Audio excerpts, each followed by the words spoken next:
Please be advised that the views and opinions of the host and guests do not reflect those of the station, the management, and its network. The information provided in this show does not and is not intended to constitute legal advice. Instead, all information and content in this show are for general informational purposes only. No viewer should act or refrain from acting on the basis of information provided in this show without first seeking legal advice from a proper counsel. No attorney-client relationship is created or intended to be created with the audience of the show. Maganda araw mga kauntahan. Welcome po sa isa na namang makabuluhang episode ng People's Court. Join us for another hour of discussion tungkol sa batas. It's me again, ang inyong abogadong si Attorney Al Jumrani, at syempre pa, hindi makukumpleto ang People's Court without the one and only Judge Jing Oyenko Nolasco. Hi, Judge. Hello, Attorney Al, and hello rin po sa inyo, aming mga kahuntahan. Belated Happy Easter. Yes. By the time this episode is aired, almost a week na no, after the Easter. So, belated po sa inyong lahat. So, Happy April. Oh, Happy April din, yes. Kasi first, first episode for April. Ito po muli ang inyong lingkod, si Jing Oyenko Nolasco, isang dating hukom. And welcome po sa inyong lahat to another informative and fun episode of People's Court ngayong tag-init. Yes. Pero bago tayo magpatuloy, napanood ba ninyo ang ating previous episode tungkol sa iba't ibang ADR mechanisms under sa Katarungang Pambarangay System, na kasama natin ang mismong Executive Director ng Office for Alternative Dispute Resolution or OADR na si Yusek Irene de Torres Alugok. Magbalik tanaw tayo at panoorin po natin ang highlights from that episode. Roll VTR. Para po hindi napapahamak yung ating mga lupuhan, hindi nyo ho kailangan na verbatim na isulat sa minutes ano ho yung sinasabi ng bawat partido. Maraming salamat sa ating production team for that highlights video. And of course, maraming salamat ulit kay Yusek Irene sa pagpapaunlak sa ating imbitasyon na maging guest sa ating show kahit na napaka-busy niya, di ba? At least nga, natsyempohan natin si Yusek Irene na nung time ng taping, Holy Week, kaya medyo mas may time siya for us, no? So, Attorney Al, anong takeaway mo from that episode? Thanks, Judge. Bago yung takeaways ko, magpapasalamat din ako kay Yusek Irene for guesting in the show kahit na hectic ang schedule niya. At sana ay maimbitahan ka namin uli na maging guest uli sa show. Marami tayong natutunan mula sa episode na yon. Now, for my takeaways and paalala from that episode, gusto ko lang ulitin yung sinabi ni Yusek Irene na yung sa mediation before the punong barangay, that's good for 15 days counted from the date of the first appearance of the parties kay CAP, hindi from the filing of the complaint. So mas mainam na i-exhaust sana ang period na yon para makapagharap ang partido kay kapitan bago pa i-constitute ang pangkat ng tagapamayapa. Dahil kung kay kapitan pa lang ay magkasundo na ang partidos, mas mainam po yun sana. Tama. Now, kung after the non-extendable period of 15 days ay di pa rin nagkaayos kay kapitan, then doon i-constitute na po ang pangkat para sa conciliation proceedings na tatagal din ng 15 days. Pero pwede pong ma-extend yun up to a maximum of 15 days. Yes. Pag wala pa rin pong nangyari doon, that's the time po na mag-i-issue ng certificate to file action sa barangay. Pero sana naman po ay wag lang yung certification na yun ang habol.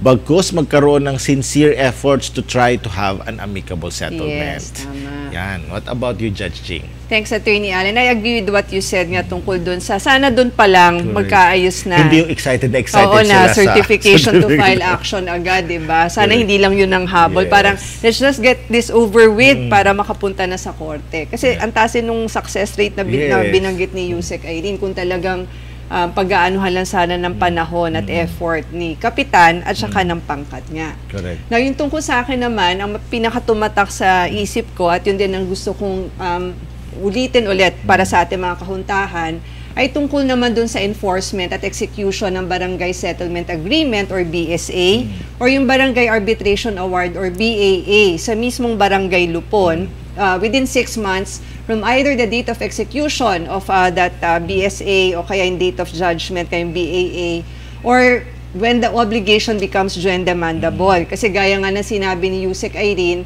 maari kasing naging yung obligation will become joint demandable after the signing na of the agreement, di ba?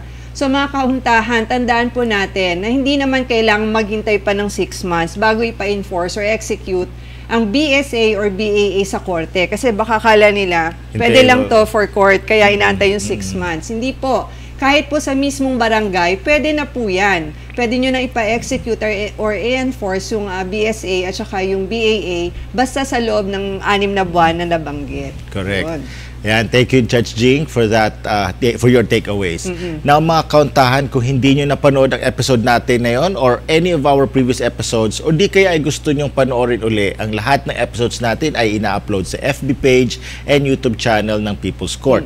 Para mabilis, hanapin nyo lang ang GNN People's Court and click on the episode that you want to watch. At sana po lahat ay naka-like and follow na sa FB page and naka-subscribe na sa YouTube channel ng People's Court. At syempre, bukod po sa panunood, please feel free to share and forward our episodes sa mga kapamilya, kaibigan at kakilala nyo na sa palagay nyo po ay makikinabang talaga sa episode na yon. Lalo na nga po sa mga law students natin or mga bar reviewees at pati po sa mga miyembro ng lupon sa barangay, among others. And mga kauntahan, mas mainam na abangan at mapanood ninyo ang latest episode ng People's Court on its premiere airing on TV tuwing Sabado po yan ng 7 p.m. sa One Media Network, which is the new name of GNN. May replace din po ang latest episode ng People's Court sa One Media Network buong linggo sa iba't ibang time slots kung hindi nyo naabutan ang premiere airing nito. Tama. Mapapanood nyo po ang One Media Network sa GSAT Direct TV Channel 1, sa Sky Cable Channel 73, Pacific Cable Channel 28, at sa iba pang cable providers sa iba't ibang probinsya, pati na rin sa UHF Channel 47. At dagdag ko lang, Attorney Al, yung sa Sky kasi, usually pag dito sa residential households, it's channel 73. Pero pag sa hotel pala, iba-iba. O kasi may sinend ka na picture, yes, nag-staycation ka na naman. Syempre Easter. Yes. Ano yan? Channel 43 naman. Oo, kasi pag nasa hotel, usually yun yung hinahanap ko agad kung anong channel ang One Media Network doon. Kaya dapat pala pag check-in ka sa hotel, you don't just ask for the key, but you also ask for the TV channel lineup. Para hanapin mo agad yung GNN, di ba? So, yun po. Basta ang maganda, available siya. So, mapapanood nyo po kami. Except nga for that one cable provider na hindi tayo yung kulay pula. Hindi kayo ng One Media Network. So, mga kauntahan, kung yun po ang inyong cable provider, dahil wala doon ng One Media Network, or wala po kayong cable, or nag-iisip kayo nga po kayo na magpalit ng cable provider, no? We highly recommend po na kumuha kayo ng GSAT para may access po kayo not only to the other interesting homegrown shows of One Media Network, katulad po ng People's Court, but also to other local and international channels. Now, for information installation, please visit www.gsat.asia o di kaya po bisitahin nyo rin po ang social media accounts ng GSAT, katulad na lang po ng Facebook page na at GSAT Direct TV. And as we always say po, watch, learn, enjoy, and share to others as well para po mas marami pang matututo tukol sa iba't ibang aspeto ng batas. Remember, Judge Jing? Yes. Knowledge is power and sharing is caring. Yan. And again, maraming salamat po ulit mga kahuntahan sa walang sawang panunood at suporta sa People's Court. Special thanks po sa mga nag-share na ng ating episodes. And of course, maraming salamat po in advance sa mga mag-share pa lang. Yes, and with that, it's time for our special shout-out to some of our kahuntahan, Judge Jing. Yes, Attorney Al. At sino na nga ba ang una nating babatiin ngayon? Yung kasama sa ating special shoutouts. Yes, ang una nating babatiin or una sa listahan ay ang kahuntahan nating si Jose Crisostomo na nag-message sa atin sa Messenger na watching right now. Congratulations. Oh, diba? Thank you po, Sir Jose, for watching and supporting People's Court. Naku, maraming salamat po sa inyo, Sir Jose. At sana po ay patuloy nyo pong suportahan at panoorin ng People's Court. Now, ang second shoutout naman natin ay para sa kahuntahan natin na isa sa mga top fans natin actually at naging active siya recently, si Ma'am Betchay Slay. So, lagi siya nagko-comment din sa ating mga posts, tapos nagme-message din. At yun nga, dun sa isang message niya, sabi niya, she watches us all the way from Hong Kong. Wow, diba? okay. So thank you very much po, Ma'am Betchay, and please continue to watch and support People's Court po. Yes, ayan. So hello po kay Ma'am Betchay sa Hong Kong. Yeah. Ayan, salamat po uli sa ating mga kauntahan na sina Sir Jose at Ma'am Betchay. Now, starting this episode mga kauntahan, meron tayo extra special shoutout. Diba? Extra special talaga. Extra special. Hindi ito So, yung dahil nag-greet sila sa atin or Oo. what, tayo, we will call their attention. Ganon. Hindi sila yung kino-call yung attention natin. Okay, so ito special shoutout na to ay para sa Municipal Civil Registrar ng Masiu Lanao del Sur. Patungkol ito sa isang pending matter na inilapit sa kanila na isang kahuntahan natin na nag-message sa atin sa Messenger na si Ma'am Maribel Olarte ng Zamboanga, Sibugay. Patungkol po ito dun sa ni-request niya na copy ng birth certificate na apo niya sa namatay niyang pamangkin na nasa grade 12 na daw po. At kailangan po sa school. Kasi nung humihingi siya ng copy ng birth certificate, negative daw po sa Philippine Statistics Authority ang birth certificate ng bata. Kaya ang sabi raw kay Ma'am Maribel, sa local civil registrar nila dapat mag-request ng birth certificate sa lugar kung saan ipinanganak ang bata. Which is, in this case, under sa area ng Municipal Civil Registrar ng Masiu Lanao del Sur. Pero nag-apply na siya, wala pa ata action as of this time. Or as of the time na nag-message sa atin si Ma'am Maribel. Which is recent lang. Recent lang, di ba? Kaya, Ma'am, Sir, local civil registrar ng Masiu Lanao del Sur, or is it del Norte ba? Lanao del Sur. Del Sur, no? Sana po naman ay ma-actionan ninyo ang pending concern na yon. Kasi nga, remember, yan yung pinaka-basic no, na document of a person's existence. Yung kanyang birth certificate. At alam naman natin, yung birth certificate na yan, kailangan for so many requirements. Sa school, sa application sa trabaho, sa employment, kahit sa pag-apply ng passport. Correct. So, yun. So, sana po na ma-actionan po ninyo ang request po ni Ma'am Maribel Olarte. Ayan po. Kasi kinuwento rin nga ni Ma'am Maribel, lumapit pa siya dun sa local civil register nila, dun sa lugar nila.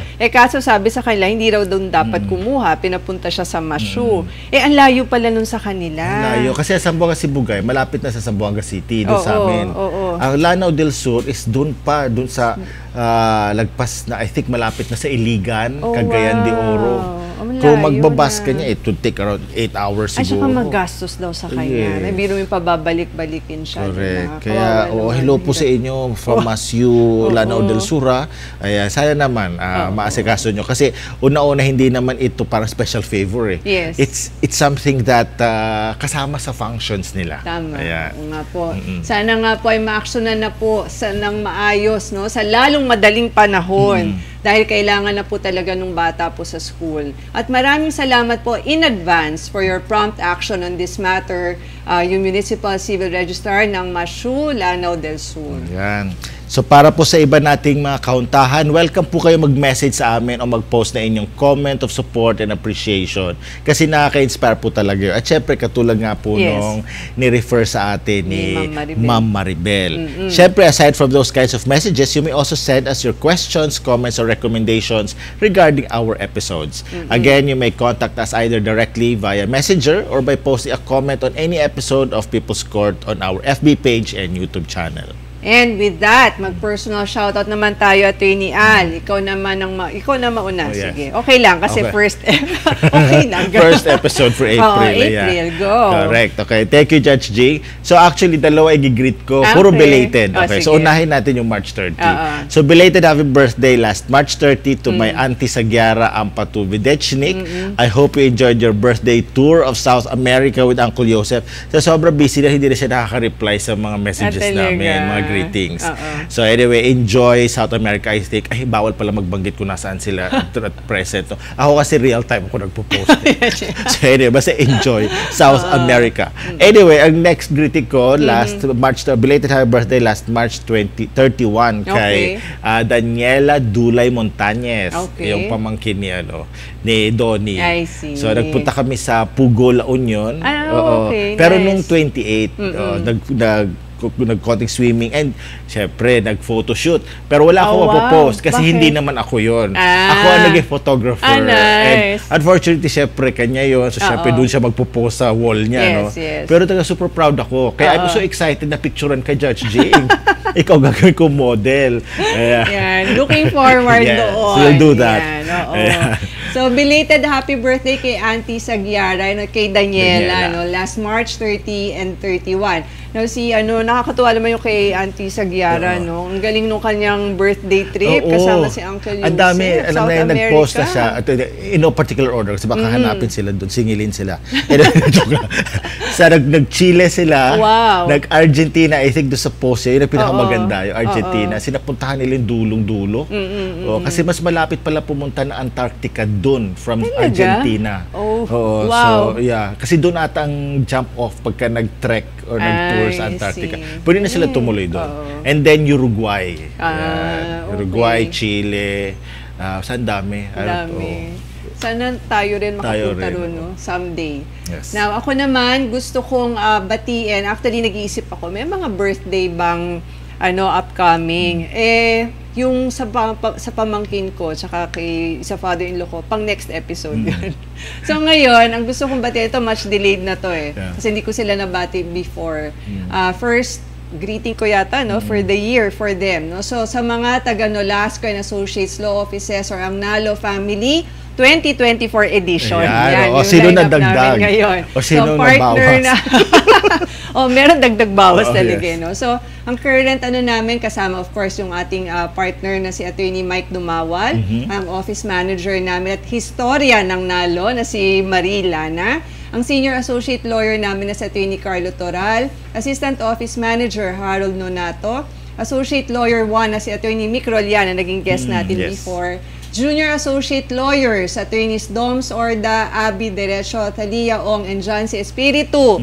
Ito yung mga Hernanduit lawyers, lahat sila pasado. Wow. And of course, ang senior paralegal namin, par excellence. Yes, ang model employee ng Nalo for 2023 chosen by his peers. Yes. Barry Nolasco. Ang accounting and billing officer namin na si Elena Dumawal, legal assistant na si Rog Cabarles, and admin staff na si Nawak Sarte at Let Tambalke. I'm very, very thankful for all of you, and I'm hoping that we will continue having a more blessed, fruitful, and harmonious working relationship in the years to come. Ito yung grupo na napaka-kinwento talaga. Kasi mga bata pa, di ba? Yung energy lang taas. So pagka nag-gather kami, like yung mga meron kami out of town sa mga team building ganyan.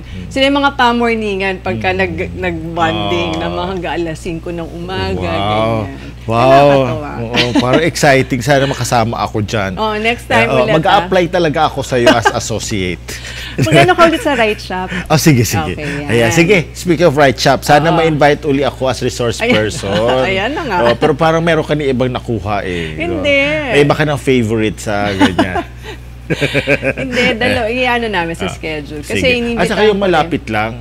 Kasi last time kasi Tagaytay. Ito sa hotel, basta sabihan kita. Kasi yung sister-in-law ko, si Judge Char. Invite mo rin. So kayong dalawa yung iano ko. Okay, sige. Looking forward to that. Yes. Okay, with that, Judge Jing, pwede na tayo mag-topic reveal dahil napapanahon ng topic natin at excited na rin ako sa ating guest today. Yes, ako rin, as Attorney Al. Ang pamagat ng ating episode, dun pa lang nakakatuwa na Pasado ba ako? O, di ba?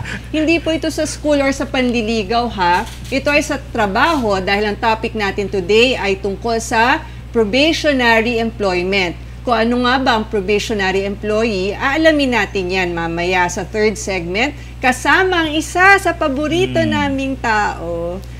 Person talaga. Paborito namin person. Yan, ni Attorney Al. Pareho namin favorite yan. Correct. Tama, Judge Jing. Pero syempre, kaabang-abang din sa second segment ang pagsagot natin sa dalawang piling tanong mula sa inyo, aming mga kauntahan. Yes. At pagkatapos nun, magdi-discuss na tayo tungkol sa ating featured topic, especially sa third segment, kasama ang ating special guest. Yes. Kaya dyan lang po kayo, mga kauntahan, magbabalik pa ang People's Court.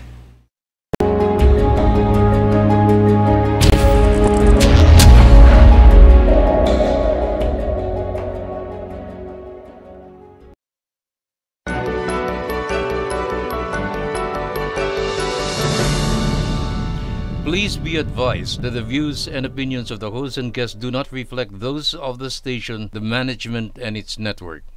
The information provided in the show does not and is not intended to constitute legal advice. Instead, all information and content in the show are for general informational purposes only. No viewer should act or refrain from acting on the basis of information provided in the show without first seeking legal advice from a proper counsel.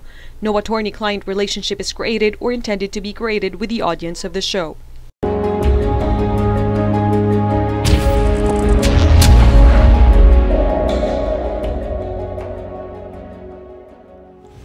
Welcome back to People's Court at welcome po sa Legally Speaking segment natin. Ako po ulit si former Judge Jing Uyenko Nolasco. At syempre pa po, hindi po pwedeng mawala ang abogado ng ating mga kahuntahan na si Attorney Al Jumrani. So, hi Attorney Al. Hi again. Pag ganun pa ako. Diba? Hi again, Judge Jing. At hello po mga kahuntahan. Narito na po tayo sa ating Legally Speaking segment kung saan may dalawa tayong tanong na sasagutin mula sa ating mga kahuntahan. At pagkatapos ay magbibigay din tayo ng konting patikim tungkol sa ating topic na pasado ba ako? O, diba? Ang galing no, ano, pasado ba ako? Yeah. So, that's right, Attorney Al. Pero parang iba yung dating sa yung pagkakasabi ko, diba? Pasado ba ako? Parang iba yun. Iba. Oo nga. Oo, diba? Pasado ba ako? Ganun dapat. Oh, pasado ba? Kaya sa'yo, pasado ba ako? Parang mas apaka-seductive eh, no?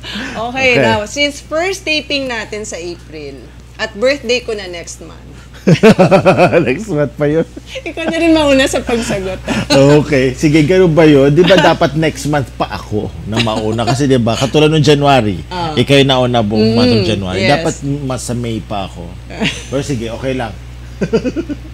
Willing and ready and willing. Ayan. Kung dahil napipilitan. So ako na mauna. Oh, sige, ayan talaga. Yehey. Sige. Anyway, sige, ano naman dyan, ako, ikaw mauna ngayon, di ba? Yes, Pwede nating ibawas.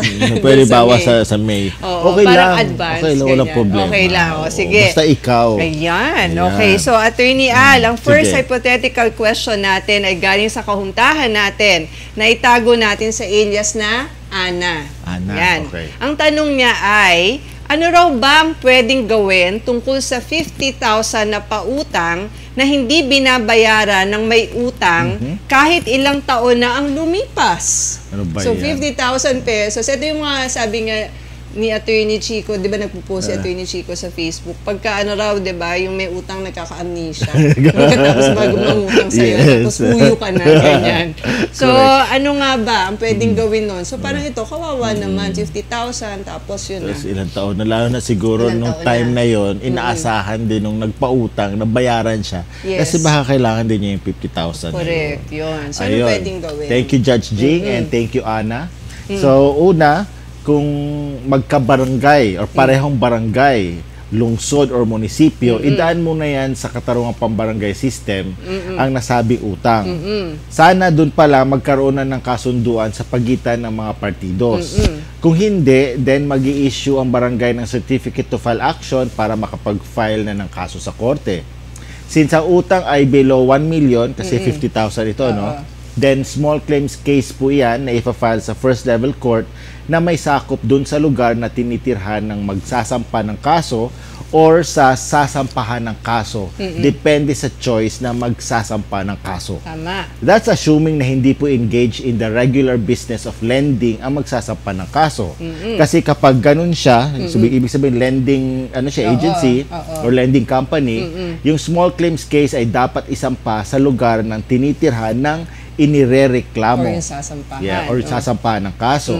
Kung ito ay iba dun sa principal office ng business ng magrereklamo. Tama. Para mas magabayan pa po kayo ng maayos sa paghahanda ng isang small claims case, mainam na magpatulong na po kayo sa isang abogado na may sapat na kaalaman at kakayahan sa paghawak ng small claims case. Yes. Lalo na yung abogado ang magsasabi kung within the prescriptive period pa yung kaso Oh, niya. yes. Oo, Kasi tama. sinabi kasi na after ilang years na O doon din ilang nagbabayan. years, hindi naman Oo. din laro kung ano. Correct. Kasi sabi lang, general ano nga, yeah. paano, what if, ganito, 50,000, Correct. Yeah. tapos ilang taon nang hindi nababayar, ano raw ang gagawin? Correct. Yan. Kaya ang lawyer na makapagsabi kung pasok pa Yes. at kung kailangan pa ba ng demand letter muna. Yes. At saka, kung halimbawa matutuloy siya sa small claims case, kung ano pa yung mga requirements. Yes. Kasi yun nga yung dapat i-ano natin ulit, i-correct natin yung mistaken perception na Na pag- akala bawal ang abogado sa small claims kasi case. Kasi ganyan na, may mga abogado na tumatanggi na. Ayun na nga. Pag kami nagpapakonsulta, tatanungin magkano amount involved. 200,000. Ay, small claims yan, diretso ka na sa clerk of court. Hindi. Pagdating doon, walang kaalam-alam. And hirap din mga technical kasi ang dami mga documents na kailangan i-prepare, pati affidavits. So, kailangan talagang assistance ng mga abogado. At yun na nga po, ang bawal lang po talaga sa mga abogado as far as a small claims case is concerned is yung pag-attend dun sa hearing. Yun lang. Unless si attorney ay either the plaintiff o yung complainant or yung defendant dun sa kasong yun. Then pagka ganun, pwede siyang umattend. Pero general rule, bawal abogado sa small claims case hearing po, hindi po dun sa pag-prepare, pag-assist sa mga kliyente. Yan. So maraming salamat Attorney Al for that straightforward and practical answer doon po sa tanong ni Ana. So Ana, para may dagdag kaalaman pa, no, for further information, you may want to watch our previous episodes on the small claims cases, pati na rin yung katarungang pambarangay system at pati itong latest episode natin on the ADR mechanisms under the katarungang pambarangay. Anong episodes yon? Episodes 22, 39, and 106 respectively. Sinong mga guests? Si Judge Glenn Clemente, Yusek Martin Dino, and Yusek Irene De Torres Alogo. Yan. Now with that, I'm ready for the next question. Second question natin. Ano at kanino itong galing, Attorney Al? Okay, akala ko sabihin mo, I'm ready to fall in love again. Patay tayo dyan. Okay, dyan. Unang magre-react sa'yo si Barry. Yeah, Barry. Okay. Sorry, Barry. Ayan. Kaya hatid sundo to si Judge. Ayan, anyway. Okay, baka nagpe-prepare pa sa bar. Oo nga, diba? Guguluhin pa isip. Hindi na guguluhin talaga. After the bar na lang ito magpapaligaw si Judge. So our next hypothetical question, balik na tayo sa sa show. Yes. Wait lang. Naiyak lang po si Attorney Al. Ano po siya eh? Wala na, imagine lang kita, no? Alam mo, batay sarado sa'yo si Barry. Ikaw na magpapaalam sa kanya. Sabihin mo, Barry, may magdi-dinner lang ako, ganyan. Magkakape lang ako sa peninsula, ganyan. Daming ano nun. Tapos si Barry nandun, no? Nagtatago na sa mga halaman. May sasama yun. Sasama talaga. Rin yun. Makikidinner din. Anyway, so ating second question ay mula sa kauntahan natin. Sa Facebook na itatago natin sa alias na Santi, na nagpadala sa atin ng tanong sa Messenger. Okay, ano so ang tanong niya ay, Morning Sir Ma'am, sana po maliwanagan niyo po ako sa aking katanungan. Kung ang isang tao na may isang pagkakamali sa kanyang pagiging asawa po at chinismis, ano po ang dapat ikaso sa mga chismosa po? Diba? So saktong-sakto para sa iyo to judge. Ikaw to, Marites dyan. Hindi po, sa kanya hindi, po kasi diba, no, judge ka na marami kang mga yes. kasong ganito. Ano, first level? Yes, so first level hindi court. Rin ganun karami. Hindi ba?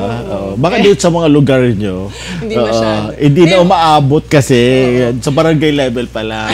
Naayos na. Correct. So, Judge, ano sagot doon sa hypothetical question? Ayan. Talaga naman yung presentation is, sabi niya, kung kasi. So, what if talaga ang presentation ng question. So, thank you, Attorney Ann. Now, to answer the question, kasi ang tanong talaga is about dun sa mga chismosa, di ba? Anong kaso ang pwedeng ikaso?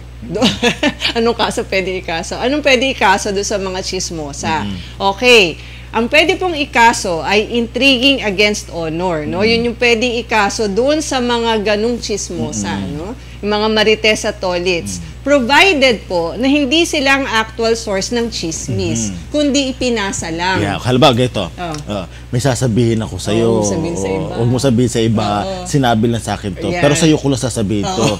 Alam mo ba? Nahiwalay na sila. Ganyan. So, alam mo, sa ibang ano yun. Sa iba, hindi ako source kasi nun. Okay. Intriguing against honor yun. So, ang pinaparusahan po yan sa ilalim ng Article 364 ng Revised Penal Code, ito po ay kasama dito ang kahit ano pong pang-iintriga, na ang pinakapangunahing layunin ay para dungisan o bahiran ang karangalan o reputasyon ng isang tao. Kagaya na nga lang dun sa sitwasyon na itinanong ni Santi sa atin. Parang nga pong dinemo po ni Atty. Al, di ba? Talaga sabi niya, hindi sa akin to, narinig ko lang sa iba, gano'n. So, anong kaparusahan sa intriguing against honor? Aresto menor po yan, or pagkakakulong na hindi lalagpas ng 30 araw, o kaya naman po ay multa na up to 20,000 pesos. Ngayon naman, ito, kung yung mismong nagkalat ng chismis, no? Kasi nga, mahilig makisawsaw sa buhay na may buhay, anong pwede ikaso sa kanya? Kung yun ay verbal, geto, siya na mismo yung nagsabi, siya yung source, geto, halimbawa, ikaw, may asawa ka, sasabihin ko sa'yo, hindi ka naman mahal na asawa mo. Ganyan. Dahil wala kang kwentang asawa. Ayan, ganon, di po ba? So yan, talagang diretso sinabi sa akin, di ba? So yan po, ang pwede naman siya ay oral defamation or slander, na pwedeng serious or simple. Na mas mabigat po ang parusa doon, because serious slander is now punishable by imprisonment of arresto mayor in its maximum period up to prison correctional po in its medium period. Ano po yun? 4 months and 1 day up to 2 years and 4 months. Or fine na multa po na 20,000 pesos to 100,000 pesos. That's for serious slander. Now, simple slander naman po, arresto menor or 1 day to 1 month nga po, hindi mag-exceed ng 30 days, or a fine not exceeding 20,000 pesos. So, parang kapareho nun sa intriguing against honor. Diba? Pero imagine, pwede ka mag 2 years na sa kulungan dahil lang sa, diba, magsawa ka doon. Yung mga kaso ko dati sa first level, hindi nga masyado intriguing against honor. Itong oral defamation. Yan ang mga So, pag binabasa information, di ba? Tapos sabihin na, ikaw, nung gantong-gantong panahon, ay sinabi mo kay sa complainant na, ay, sorry. Talaga on air. Ganyan. Hindi, ano po yun because it's a discussion. Correct. At saka nasa mga kaso naman, yung verbatim, kailangan mo kasi sabihin yun. Pero kailangan basahin. So, slander yun. Slander po yun. Okay, so yun na siya. Okay, Nako, thank you very much for that. Straight from the book, straightforward discussion ng batas on slander. With a very graphic example pa, of oral defamation. Kasi yun nga yung tinaano sa information. Babasahin po kasi yun. Correct. So, mga kauntahan, if you want to learn more about intriguing against honor, watch our Marites episode, which is episode 55 with Judge Carlo Ong, na first episode natin for the year 2023. So mga kauntahan, kung kayo po ay may tanong din para sa amin, please let us know through private message, send to our messenger, or as a comment sa any episode ng People's Court sa FB and YouTube. Pati sa TikTok, pwede rin po kayong mag-DM sa amin. Tama yun. Now, mga kahuntahan, paalala lang po uli na kapag may aktual na kaso na po kayo or nagbabadyang maging kaso, please consult a lawyer po, private man yan or public, para po masiguradong maprotektahan po ang inyong mga karapatan at mabigyan kayo ng tamang assistance, katulad na lang po ng pagpapadala ng demand letter, paggawa ng mga legal papers, pagrepresenta sa inyo sa korte at iba pa.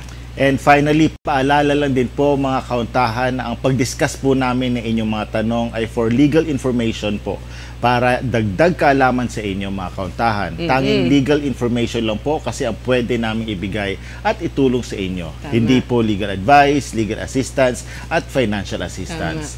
At wala rin pong nabubuong attorney-client relationship sa pagitan naming mga hosts ng People's Court at ng mga kauntahan nating nagtatanong sa amin. Tama. And with that, pwede na tayo magbigay ng overview tungkol sa topic natin today na pinamagatang pasado ba ako? Iba talaga natin. Ikaw ba yung sa'yo talaga napakaseryoso. Pasado ba ako? Ikaw? Parang ikaw desperado talaga na ma-regular. Please, parang pasado po ba ako? Pasado po ba ako? Kailangan ko. Kasi dami-dami ko mga pinapag-aral na anak. Kaya. So, halimbawa, pasado ba ako? Pasado ba ako? Sige na. Pasan nyo na po ako. Parang estudyante naman yun. Kasi ka-graduate na ako. Yan. Tuloy na pressure yung graduating class prof. Now, yun po, ulitin lang po natin, ito pong pasado ba ako ay tungkol po sa tanong po ito ng isang probationary employee. Pero ano nga bang probationary employment, no? Mga kauntahan, ayon po sa Section 6D ng Implementing Rules ng Book 6, Rule 1 ng Labor Code as amended, There is probationary employment where the employee, upon his or her engagement, is made to undergo yung tinatawag pong trial period. Kung saan po or kung kailan po yung employer naman po ay titignan kung siya po ba ay fit, no? May fitness po ba siya to qualify for regular employment base po sa mga reasonable standards na dapat po ay pinaalam sa kanya nung time po na siya ay kinuha.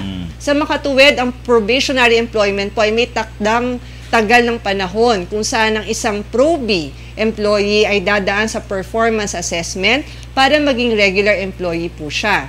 Siyempre, ang objective ay, yun na nga po, regular employment. Yan. Correct.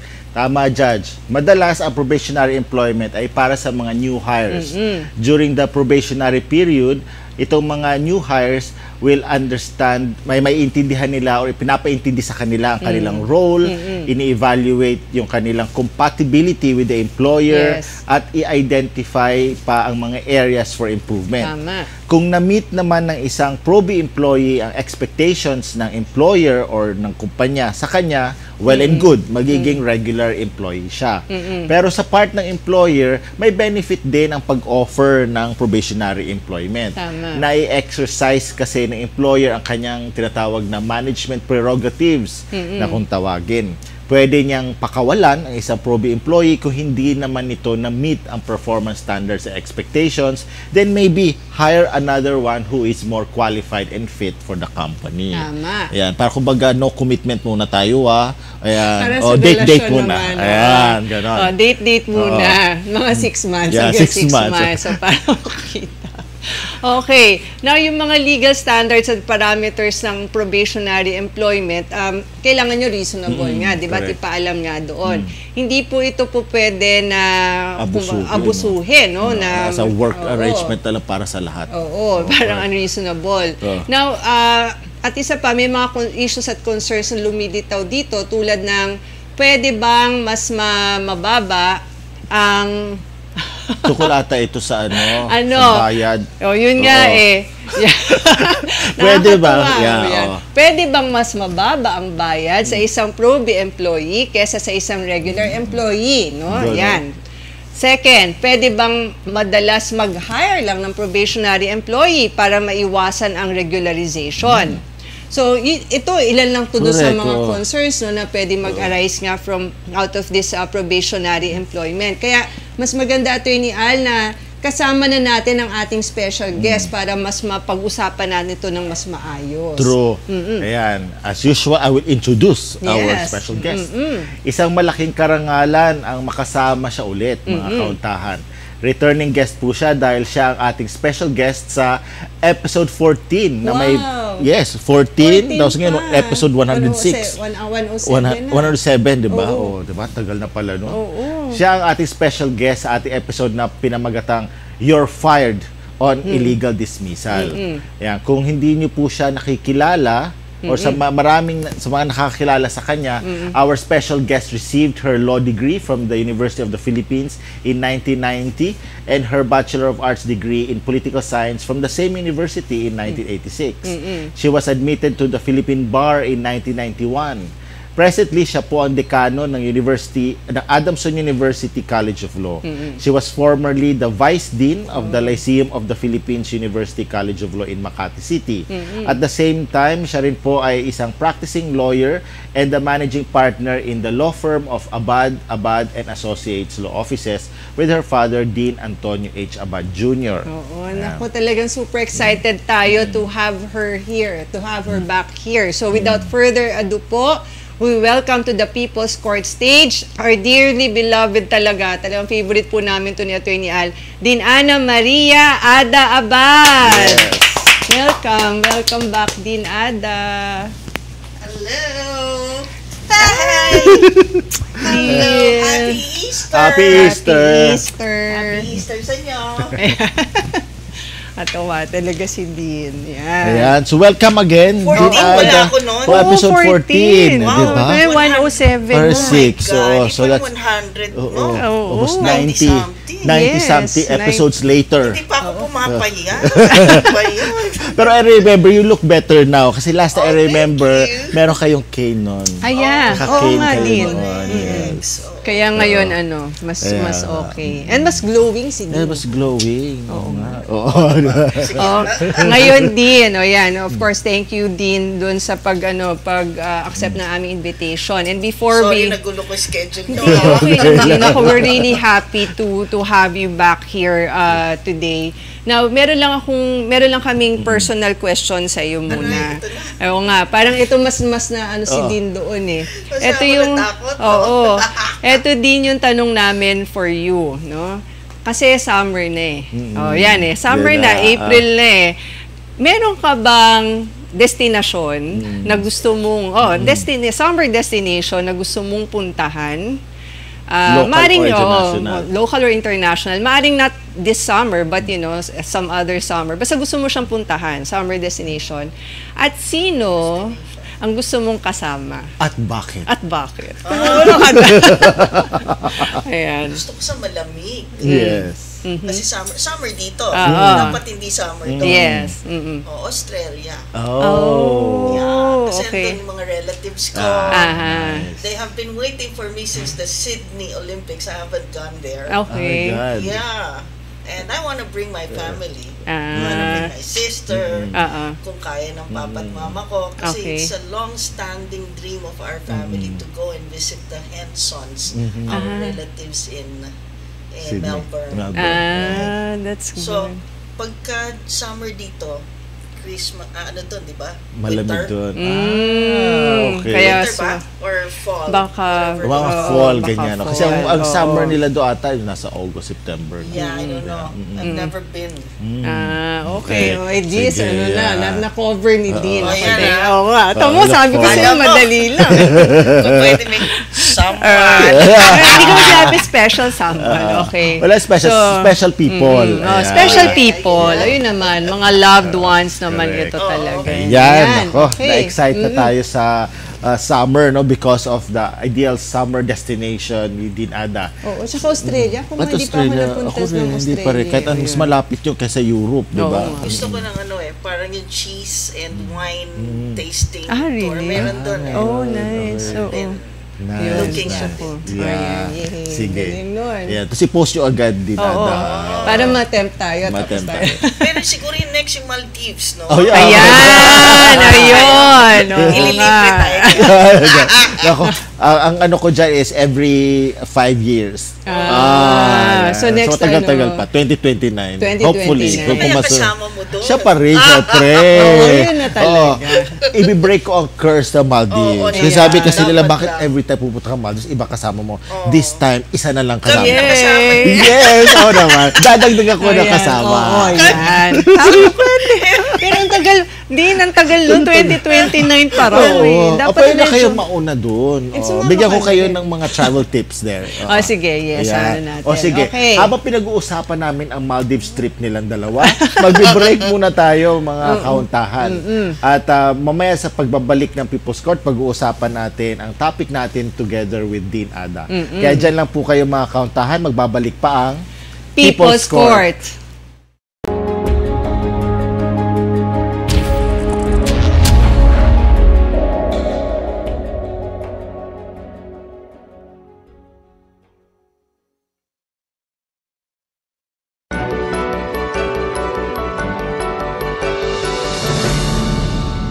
Please be advised that the views and opinions of the host and guests do not reflect those of the station, the management, and its network.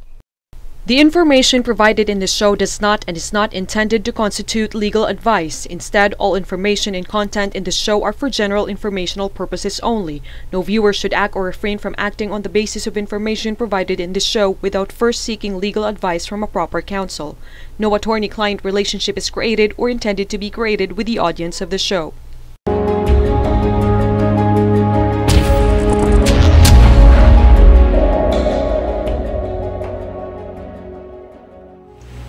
Hello po mga kauntahan. Welcome to the third segment of People's Court, ang Amicus Curiae. It's me again, Attorney Al Jumrani, at syempre pa, kasama pa rin natin ang walang iba kundi si Judge G. Oyenko Nolasco. Hi again, Judge. Hello ulit sa iyo, Attorney Al, and to all our kahuntahans. It's me again, Jing Oyenko Nolasco, a former judge. And welcome po to our Amicus Curiae segment, kung saan may special guest po tayo na tinatawag nating amicus curiae or friend of the court para po mag-share ng kanyang expertise on a particular law or issue. And today, we are super honored actually to have as our extra special guest. Hindi na special, extra special guest. No other than the Adamson College of Law Dean Ada Abad. Welcome back, Dean back, Ada. Thank you for having me here. Now, Judge Jing, no, simulan na natin ang ating discussion. Yes, topic. para makarami tayo. And Correct. as always, sige, ikaw na. Sige. Fire the first question to Dean Ada. Ayan, si Dean Ada naman came here prepared. Yes. As always. Saka ano talaga expertise na itong mga, Correct. yung area na to. So, anong first Okay. question natin? So, Dean, tanong namin, mandatory po ba? Yan, I'm sure lahat ito maraming mga experience. Kasi I remember ako, na-experience ko rin to eh. Pero hindi sa law office, kundi doon sa in-house counsel ako. Okay. Mandatory po ba na dumaan sa probationary employment ang mga new hires? Pwede bang mag-negotiate ang aplikante na hindi na siya dadaan sa probationary period? Sagot. Yes. Okay. Simple lang yan. Kung para kang si Piolo Pascual at gustong-gusto ko siya talagang i-hire bilang personal assistant ko, hindi na niya kailangan mag-probationary. I-regular ko agad siya. Discretion yun ng employer. Pero sa totoo lang, ang general rule talaga, kung hindi mo naman kilala yung tao, hindi mo rin kilala yung kapakanan niya, or kahit kilala mo pero hindi mo alam yung ugali niya, yung kanyang karakter, ganyan. Talagang tinadaan sa probationary period yung tao. Kasi gusto mo malaman kung paano yung kartada niya, paano siya magtrabaho, paano din siya makipag-ugnayan doon sa kanilang mga magiging kasama sa opisina. Hindi naman kasi enough yung skills lang, you know? Dapat din meron interpersonal skills. Oo, malaking bagay yan. Yun ang medyo kulang ngayon sa millennials. Hindi na millennials, yung Gen Z na. Pero millennials ngayon yung mga supervisory positions ngayon.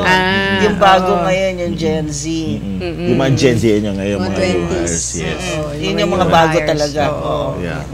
Now, Dean, kasi nga we're talking about usual expectations and reasonable standards, diba? Ano-ano nga ba itong mga usual expectations and standards na dapat ipaalam dun sa employee, dun sa probationary employee? At kailangan bang ipaalam ito sa mga empleyado bago pa siya i-hire? Or kailan ba yung reckoning point talaga? Kasi di ba sabi, the reasonable standard should be made known to the probie employee. So, now, according to the labor code kasi, yung standards for regularization, kailangan ipaalam talaga doon sa empleyado. Pero merong mga bagay-bagay na parang understood na. Na, halimbawa, kailangan talagang sumunod ka doon sa yung bawal magnakaw, bawal makipag-away. I mean, yung mga bagay-bagay na ngayon, it's understood. But yung mga specifics, like for a particular, let's say, kung reception ka, hinire ka sa isang Korean casino. Okay? Yung casino na may maraming Koreano. Ang part ng probationary employment mo, kailangan pag-aralan mo yung Korean language.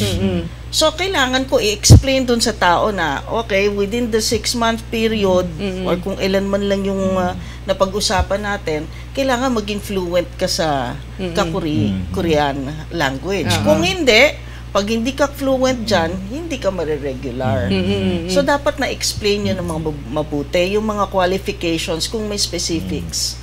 Or, halimbawa, kailangan kang kumuha ng parang isang seminar or trainings for special skills. Like, halimbawa, yung, alala ko yung dito sa PAGCOR yung kailangan mo pag-aralan iba-ibang klaseng mga card games, at saka kung yung mga baccarat na ganyan, yun, kailangan na i-explain yan na ito, ganong katagal yan. May follow-up question ako dun, Attorney Al. Kasi nga, itong making it known. Kasi usually, pagka sa mga kaso ng sa probationary employment, yan yung nagiging point of contention. Sasabihin ng probie, hindi nyo naman pinaalam sa akin yan. Anong proof nyo na pinaalam nyo sa akin yung mga reasonable standards na to? So, ano din ang maaring makonsider na mga competent proof nakakailanganin ng employers later on to prove na nasabi nila tong reasonable standards. At saka, yung next follow-up question ko, dapat ba ito ay sabihin on the first day nung probationary employee sa trabaho niya or before pa? Well, yung practically, yung first day, sasabihin ko lang na probationary ka. Merong tinatawag na araw na parang onboarding, yung orientation. Doon mo ngayon i-explain ng mabuti, siguro within the same week, no? Ano yung mga requirements, ano yung mga... So, yung onboarding or yung orientation, usually yon meron na rin mga kasulatan. Like yung code of conduct or yung manual ng company. Tapos, bibigyan ka ng kopya, tapos ipipirma ka. Yun yung proof naman ng kumpanya na na-explain yan. Pwede din naman na palabasin na, halimbawa, nagkaroon ng mga onboarding seminar, yung attendance sheet doon, nandun. No? Tapos may mga pictures, tapos yung testimonial mismo ng HR, na ito, ginawa ko to, ganyan.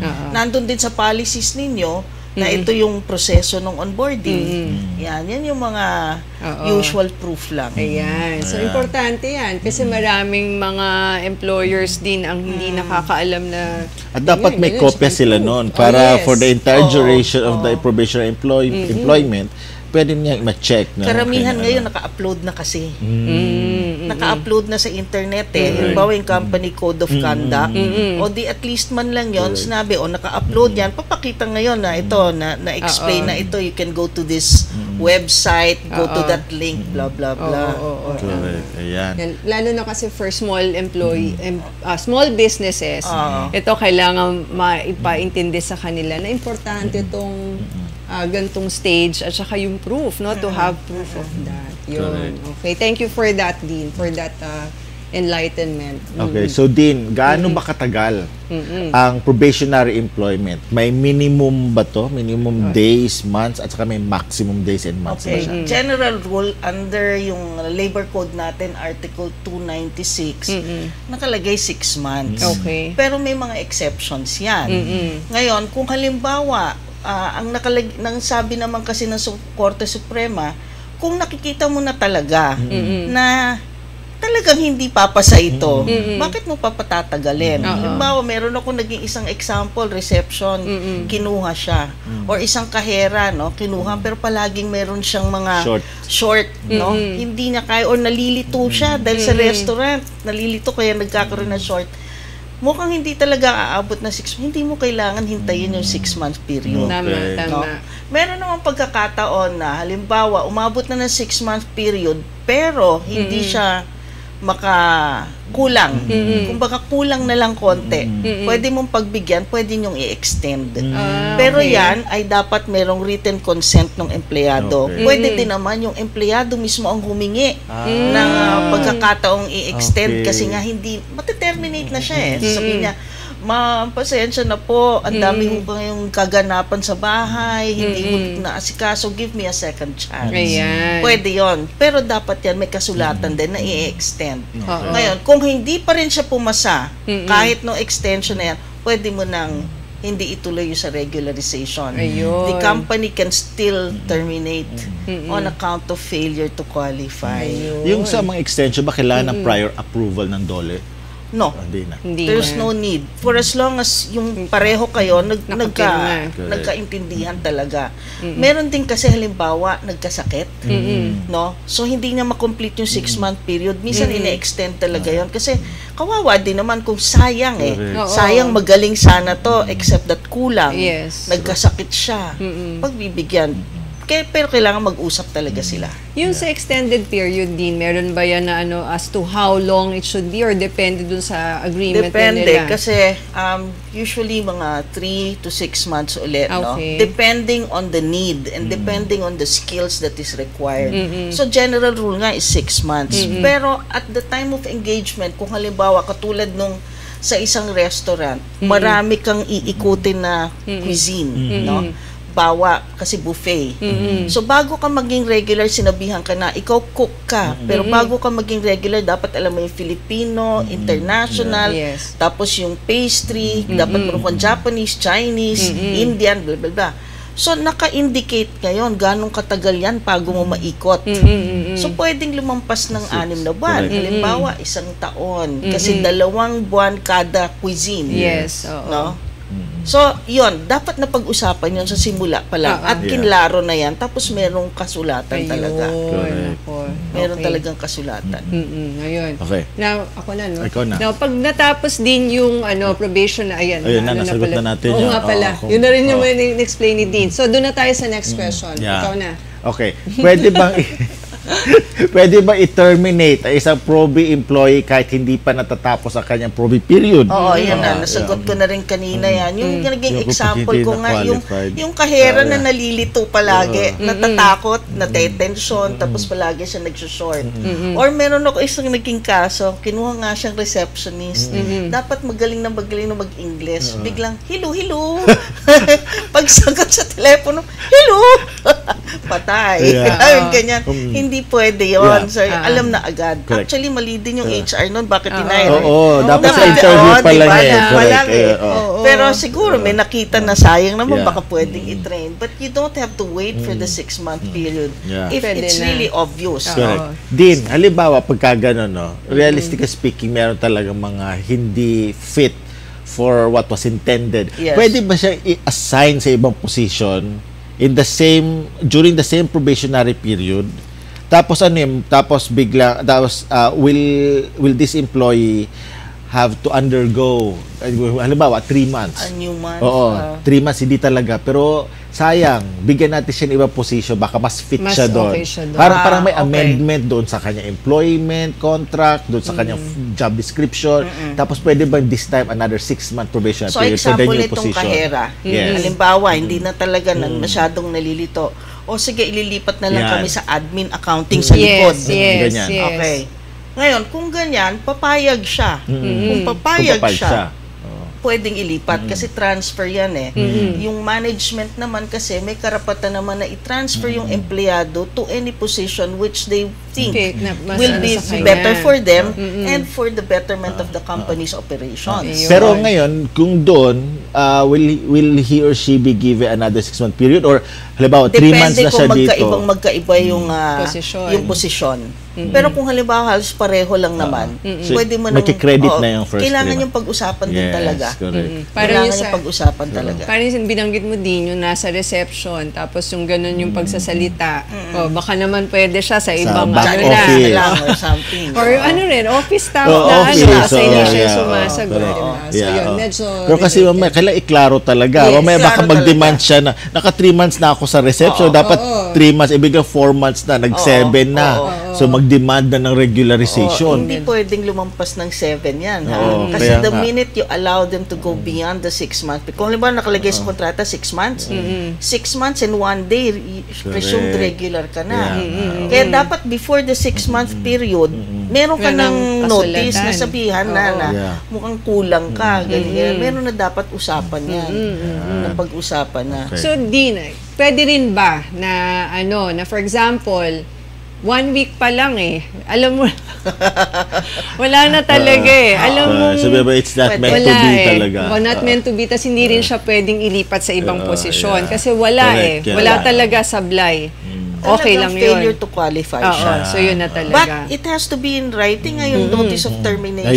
Talagang kailangan nakalagay na failure to qualify in accordance with the standards. Kasi I remember you were our guest in your fired episode natin and then nag-discuss kayo ng yung just and authorized causes for termination. Ang isang probe employee ba is meron ng security of tenure within that period. So kailangan may just and authorized cause din. Not necessarily kasi tatlo ngayon pagka probationary just cause, authorized cause, and failure to qualify. And failure to qualify is very specific only for probationary employees. Yung just cause is yung serious misconduct, yung willful dismissal, may ginawa talagang kalokohan, Yung isa naman yung mga redundancy retrenchment. Tapos, yung pangatlo, ito ay para lang talaga sa mga probationary. Okay. So, pwede na talaga kahit 1 week pa lang siya doon. Kasi wala talaga. May Supreme Court case yan, yung International Catholic Migration. 1989 pa. 1989 Pero still, pa rin Okay, sige, next question. Now, next question din, legal ba na mas mababa ang pasweldo sa isang Probi employee kumpara sa isang regular employee? At ano bang mga legal at statutory benefits na entitled ang isang Probi employee? Okay. Yung probationary employee can be paid less than, pwede siyang bayaran ng less than doon sa regular. Yun naman talaga yung difference eh. Pero, kailangan within minimum standard, yung minimum wage. Hindi pwedeng bumaba sa minimum wage. Kung hindi, that is already, they can be penalized. No? Now, pag naging probi ka, pag naging regular ka, yun yung tinatawag na regularization, parang bonus, mag-increase yung sweldo mo eh. Yan talaga yung rason kung bakit merong difference yung probationary sa regular. No? Ano pa yung isang tanong mo? Yung, ano pa ba, being a probationary employee, meron din ba siya mga legal and statutory benefits? Legal and statutory benefits. Lahat nung nandun sa labor code ng mga minimum standards, no? Kailangan i-comply. Yung max 8-hour law, kailangan bayaran siya ng overtime pag lumampas ng 8 hours. Yung undertime cannot be offset by overtime. Yung mga yan. Lahat yan. Holiday pay. 5-day service incentive leave pay. Tapos yung mga premium pay pagka pinagtrabaho ka sa holiday or sa mga rest day mo, yan kailangan yan. 13th month pay. Oo, meron pa rin siya 13th month pay. In fact nga, kahit 6 months ka pa lang, hindi ka natuloy, di ba? Hindi ka naging regular, you're entitled to a prorated 13th month pay. Correct. No? Hindi ka pwedeng hindi bayaran ng 13th month pay kasi nag-a-accrue yan every month eh. So kumbaga half of the 13th month pay kung naka 6 months ka. Kasi yun, kumbaga sa computation ng final pay niya, kung di man siya tutuloy na doon, kasama yun dapat. Pero ang employer ba, meron ding management prerogative na i-reserve sa mga regular employees a certain benefits like uniform allowance, food allowance. Kung ano yung mga hindi over and above the law. Like food allowance, transportation allowance, clothing benefit. Lalo na nitong madalas na ngayon yung work from home, no? Meron ka ng internet allowance. Yan, yun ay mga bagay-bagay na hindi nire-require ng batas, pero pag naging regular ka, pwedeng magdesisyon yung management. Ayan, isa yan sa mga benepisyo mo. Isang pinakamagandang benepisyo na madalas binibigay ng management kung kaya, HMO. Importante yan, yung health card. Kasi kung magkasakit ka, di ba, hindi mo malaman. Kaya mahal-mahal pa naman ng medicines ngayon. Pagka probationary employee ka, you will strive talaga to meet these standards. Kasi alam mo ano naghihintay para sa'yo. Para mga perks, alam mo na ito mga perks pagka naabot mo na yung standards. Ngayon, ito naman, para related din dyan, no? Legal ba din na gawing probi ang mga empleyado at palitan sila kapag natapos ng kanilang probi period? Hindi ba ito indirect violation ng ating regularization laws? So you mean to say, pagkatapos ng probi niya, pinatrabaho pa rin siya tapos tinanggal? Hindi. Bali, pagka sa probi, terminate, and then hire other Kumbaga, papaalam sa kanila, you didn't meet the standard set, so tanggal ka. Tapos hire ulit ng probi. So continuous for as long as the company, basta ang importante, yung kumpanya naman, mapupruweba at ma-establish niya na talagang hindi nag-comply yung tao. Kasi kung halimbawa nakikita nila naman yung pattern na, wala namang pinapasa kasi nga, kasi nga gusto namin, pwede niyang kasuhan yun. Yung company, pwede siya mag-file ng illegal termination. But you remember, yung burden of proof is always with the employer to show that this person failed to qualify. At saka yung policy dapat in good faith. Hindi to avoid regularization. Correct. Usually kasi pagka ganyan, ginagawa ng ibang companies, hindi probationary employment, project or term. Project or term. Para pag natapos yung term, lipat na. Yun, pwede din yung ipagbabawal ng Department of Labor. Kung halimbawa nakahalata may pattern. Laging ganun. Na ganun. Palagi ang ginagawa para lang makat short yung security of tenure. Tama. Na-discuss din natin previously dun. Sa endo naman, yung mga endo. Yan. Ayan. So there you have it. Another fruitful and exciting discussion about the law, particularly on probationary employment. Dito lang yan, as always, sa People's Court with big thanks to Dean Anda Abad. I fully agree with you, Attorney Al. Ang dami talaga nating napag-usapan kahit yun nga, no, yung time natin. Pero nakakabitin. Kaya nga naisip na ako kung ano pa yung next episode natin with Dean Ada para invite natin siya ulit. But for now, maraming salamat ulit, Dean Ada, for giving us the time, honoring us with your presence. And it's always a pleasure talking to you. And talagang sobrang grateful kami sa'yo. Now, next time ulit Oh, sure. Okay na, bago tayo mag-end, meron ka bang huling mensahe or paalala tungkol sa topic natin on probationary employment para sa ating mga kahuntahan? Okay. So, yung mga nagtatanong na probationary employee, no? Tandaan lang ninyo na meron din kayong mga karapatan kahit sinabi nila na proby kayo. Meron kayong mga karapatan doon sa mga benepisyo na nandun sa labor code, no? Like yung na-discuss natin kanina.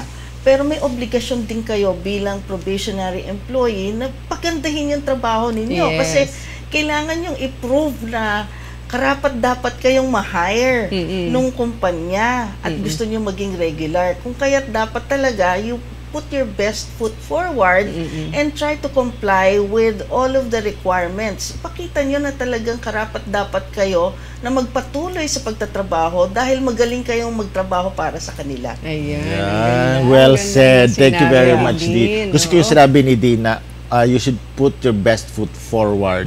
Patunayan nyo na i-deserve nyo to. But remember, pagkatapos sa probationary period na may napatunayan kayo, i-sustain nyo yun. Hindi laging best foot forward. Hindi yung nakuha mo na, tapos biglang maglalaks ka.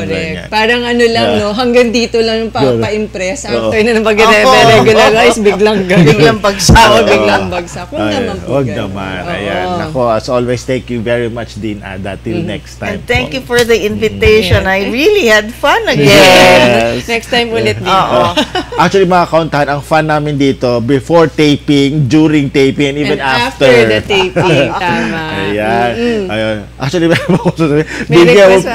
bigyan mo po ako ng teaching loan ulit sa College of Law, ha? Siyempre, palagi ka naman nandun na. This time kasi wala. Bakit? Because of the conflict of schedule. Ikaw naman kasi busy-busy. Hindi, kasi hindi na binigay sa akin yung hindi na available yung time na pwede ako. Nagahan na lang natin, no? Naku, nawalan tuloy kami ng TikTok. Ang hirap panuhin nito din ang schedule niya, pati sa CEU.